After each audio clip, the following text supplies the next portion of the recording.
Dès que j'ai rendez-vous ou je suis pressée, j'ai envie de prendre le bus, il est jamais à l'heure. Et dès que tu passes, tu l'attends pas et là tu vois comment il... C'est vraiment... On comprend pas, il y a des moments. Ou l'autre côté, là t'attends ici, mais l'autre côté il passe 3 fois, 4 fois. Ça arrive aussi que le bus arrive en avance, non pas en retard, mais en avance. Ce qui fait que, par exemple, moi j'arrive à l'arrêt de bus, on va dire 5 minutes avant l'heure donc, de l'arrivée du bus, et le bus est déjà passé, quoi. Donc si on le loupe, on est obligé d'attendre 25 minutes, puisque 5 minutes plus 20 minutes, pour avoir le prochain bus. Donc c'est vraiment problématique, quoi, hein. Sachant que j'ai déjà appelé les TCL, personne ne répond là-dessus. Bon, Une fois j'avais envoyé le courrier chez TCL, bah, il m'avait répondu que c'était le moment où il y avait le tram et tout. Il disait que c'était à cause de ça que ça prenait du temps, les chauffeurs ils faisaient le maximum, mais c'est une excuse parce que ça fait un moment que le tramway il est fini et on revoit toujours les mêmes choses. Il y a les panneaux d'affichage enfin, temps d'attente des bus, c'est bien, mais voilà, parfois on a les petits flèches qui clignotent comme quoi le bus il arrive et d'un coup on n'a plus rien et avec un peu d'attente, on a temps d'attente indisponible et on ne sait pas le prochain c'est quand et d'un coup en fait il y a un bug et parfois les panneaux ne marchent même pas, donc voilà, ça c'est par rapport aux panneaux d'affichage. Moi je trouve que le tram il est mieux, vachement mieux que les bus. Parce que ils mettent 3 minutes et dans 3 minutes le tram il est là. Alors que le bus on peut nous durer à 30, mais on peut attendre jusqu'à à pile et il ne peut pas passer. donc le transport en commun idéal, ce serait, donc à Lyon bien sûr, le tramway. Donc le tramway, un maximum de tramways, c'est-à-dire donc un tramway qui serait là souvent, non pas je crois que c'est peut-être les horaires je les connais pas trop, mais je sais que le soir tard il y en a pas. C'est donc un moyen écologique de transport qui est pas bruyant, qui est rapide, sauf que bien sûr il y en a pas beaucoup, quoi. Donc par exemple à Saint-Fond il y en a pas, ça s'arrête pareil c'est que dans l'agglomération intramuros de Lyon. Et en banlieue, on n'en a pas, quoi. Sauf maintenant, bon, Vénissieux, ils ont fait l'effort de le faire jusqu'aux Minguettes. À Fézin, il n'y en a pas. À Saint-Fond non plus. Donc voilà, quoi. Ce serait vraiment bien d'avoir un tramway un peu plus de partout, quoi, hein, et même, comment dire, non-stop, quoi.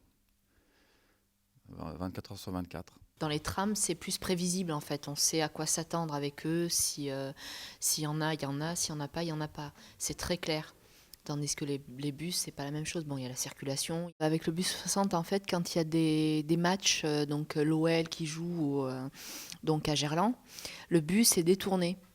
Alors il est détourné il passe plutôt la moitié de la route de Vienne et après il prend le trajet du 32, parce que comme il y a de la circulation, donc il passe pas par Gerland. Le souci qui se pose, c'est que sur le trajet du 32, il s'arrête dans tous les arrêts quasiment, vers Chalamel-la-Cour et tout. Et quand il est sur la route de Vienne, alors il s'arrête une fois sur 10. Et donc si on va attendre, au lieu d'attendre à la place de la mairie, le bus, on va l'attendre à Dusurgé. Parfois, même si on fait des coucous, il ne s'arrête pas. Parce que c'est pas son trajet normalement. Mais nous, vu qu'on doit le prendre là-bas, eh ben, on ne sait pas comment faire. On a des réductions, par exemple, moi, normalement, devrais payer 45 euros, mais la mission locale, il me donne une aide et je paie 16,80 €. C'est ce qui me permet de charger mon abonnement tous les mois. Mais si c'était pas ça, je ne chargerais pas. La carte a un prix famille nombreuse. Il faut avoir 3 enfants, moins de 18 ans. On peut avoir 3 enfants avec l'un qui a plus de 18 ans, qui ne travaille pas, qui est lycéen. Bon, c'est mon cas pour moi, hein, où j'ai 3 enfants, je suis toute seule, j'ai un CUI, donc je ne gagne pas énormément. Et je ne peux pas avoir accès aux familles nombreuses parce que Mon enfant, le grand, il a 18 ans. Parce que s'il n'a pas 18 ans, il est toujours à notre charge. Il a plus de 18 ans, il est à notre charge quand même. Ça revient cher. Par exemple, la SNCF, ils font carte enfant famille par rapport à nos revenus. Ça, c'est plus intéressant. Pézin, c'est super. Donc on est desservi par les TER, donc la SNCF. Donc ce train met que 8 minutes pour faire Pézin-Perrache, donc c'est très agréable, hein. Sauf que des trains, il n'y en a pas, quoi. Il n'y en a pas beaucoup, en fait. Donc c'est des fois en plein après-midi, par exemple, vous avez qu'un seul train à 15h30. Après, il faut attendre jusqu'à 17h30 pour en avoir un autre. Donc il y a cette période de 2 heures où il n'y a pas de train. Et le dernier train, donc, pour faire le sens inverse, donc Perrache-Fézin, le dernier est à 8h, je crois que c'est 20h20. Donc après, il ne faut pas avoir un boulot qui finisse à 9h ou 21h ou 22h, quoi.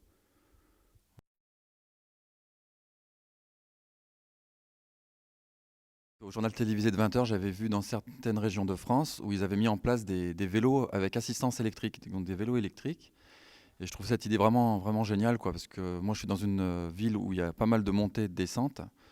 Et ce serait vraiment intéressant d'avoir ce genre de vélo, ou éventuellement des scooters électriques ou à essence, enfin peu importe. Bon, électrique c'est mieux pour l'écologie. Par rapport aux Vélov, donc les Vélov, il n'y en a pas du tout à Saint-Fond ni Vénissieux. Ça s'arrête vraiment limite Lyon 7e, 8e. Donc quand on vient de la ville de Lyon, de n'importe quel arrondissement, et qu'on habite à Saint-Fond, Fézin ou Vénissieux, on ne peut pas poser notre Vélov parce qu'il n'y a pas de station. En fait, les Vélov, par rapport à Saint-Fond, Vénissieux, je pense que c'est des zones un peu où les jeunes font pas vraiment attention. Donc, il y a beaucoup de casses, beaucoup de vols. Et du coup, on n'a pas de Vélov. Je pense que c'est par rapport à ça, c'est par rapport aux quartiers qui sont présumés sensibles. Donc, et c'est vrai que ça handicape aussi. Sur des petits trajets, mais sur les grands, non. Ça, c'est sûr. Mais bon, ça peut être utile pour pas mal de gens, j'en suis conscient. Je trouve aussi que c'est un autre moyen. Si on n'a pas le permis ni la voiture, ça peut aider d'autres gens à se débrouiller. J'ai entendu parler donc d'une aide à la location de véhicules. Alors, je ne peux pas vous en dire plus, hein. Je sais qu'il y a une participation moindre financière de notre part, de la part de la personne qui souhaite un véhicule.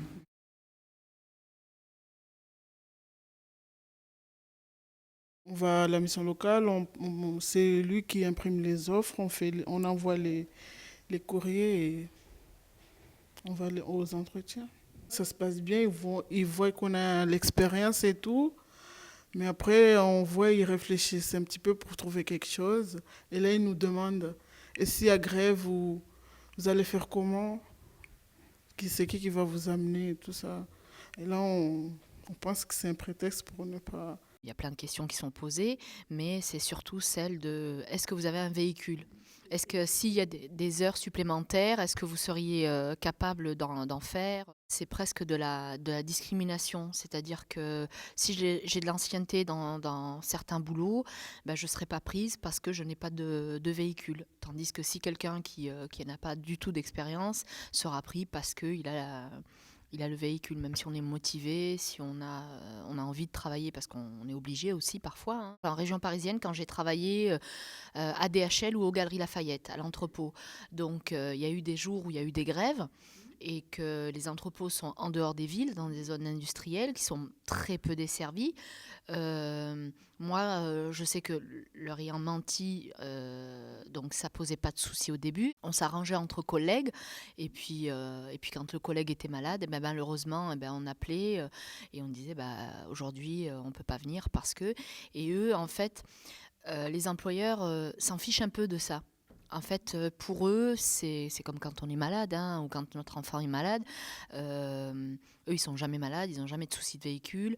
Donc, c'est pour notre poire. Et ça risque aussi, si on est en intérim, la fin de mission. Si on est en CDD, pas de renouvellement de CDD. Donc, il y a quand même sanction derrière. parce qu'ils ont une prod, ils ont un nombre un chiffre d'affaires à avoir à la fin du mois et on est sanctionné par rapport à ça. De toute façon, la crise est tellement énorme qu'il y a tellement de gens au chômage que c'est suivant. Alors moi, j'étais inscrite à la mission locale et j'ai pas de revenus. Et c'est mon conseiller qui m'a parlé de ça. Et on a fait le dossier, on l'a envoyé. Et normalement, le permis, il était à 1800. Moi, j'ai payé 300 et la mission locale a payé le reste. Mais après, s'il y a des heures en plus, c'est la personne qui paye. C'est 40 € l'heure. Mais l'auto-école sociale, on ne peut pas y aller tout seul. Il faut que ce soit un organisme qui vous envoie, soit la mairie, la mission locale ou d'autres associations. Ma collègue de boulot a demandé à faire partie de l'auto-école sociale et ils lui ont dit que pour l'instant c'était saturé, qu'il y avait une liste qui ne pouvait pas l'aider en fait. Ça peut donner un coup de pouce parce que c'est vrai que quand on est en difficulté financière, ça peut nous aider. Et puis, je sais que les auto-écoles, par exemple, moi à la Concorde, quand je suis allée me renseigner, le monsieur me disait qu'il pouvait éventuellement me faire un paiement en 3 fois, essayer de m'aider pour pas que ce soit trop cher. Mais c'est vrai que même en paiement de 3 fois, c'est cher. Et en plus, quand on fait, comme la dame elle a dit, 40 € l'heure en plus, c'est vrai qu'il y en a que, en fait, le permis peut revenir jusqu'à 2500. Il y en a où, et c'est énorme. Je trouve que le permis est vachement cher. Il y a un forfait, je crois, de 25 heures qui est compris dans le dossier, dans l'inscription, tout ce qui s'ensuit pour l'enregistrement, l'envoi à la préfecture. Et puis, c'est 25 heures. Mais quand le monsieur qui fait la conduite vous fait un test et puis il vous dit finalement, vous avez droit, comme madame, l'estimation, et c'est énorme parce que c'est quand même de l'arnaque. Donc financièrement, ça revient très, très, très, très cher. J'avais 30 heures de conduite. Et si sur les 30 heures, j'ai pas bien conduit et tout, qu'il me faut plus d'heures, il faut que je paye ma poche 40 €. Est-ce que c'est suffisant, 30 heures? Non, parce que moi, dès le début, on m'avait dit que c'était 70 heures, 70 heures. Mais heureusement, je l'ai eu à 54 heures et je suis content. Si j'ai la motivation nécessaire, je pense que ça ira tout seul. Si je commence à faire le feignant, là, ce sera difficile. Ouais, ça va dépendre de moi, en fait.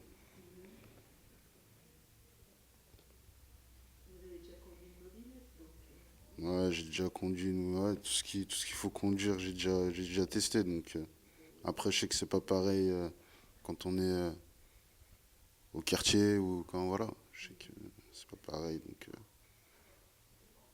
Donc voilà, je verrai bien, mais si je fais les choses bien, ça ira.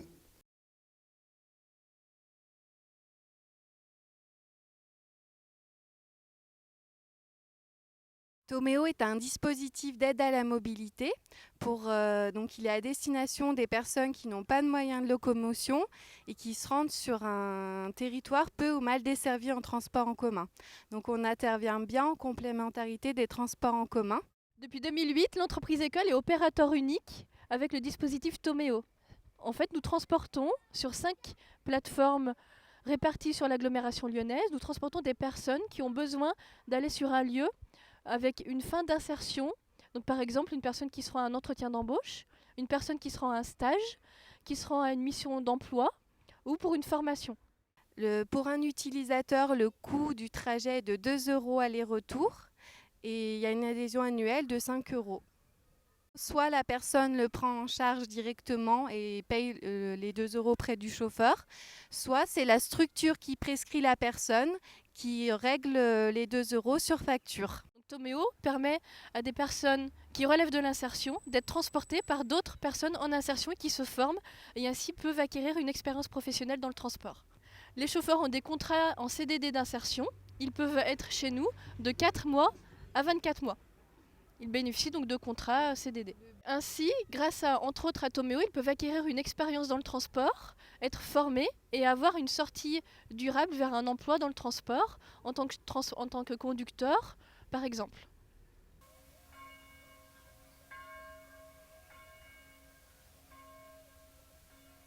Je suis aide à domicile auprès des personnes âgées. Donc j'ai connu l'entreprise donc par Estime.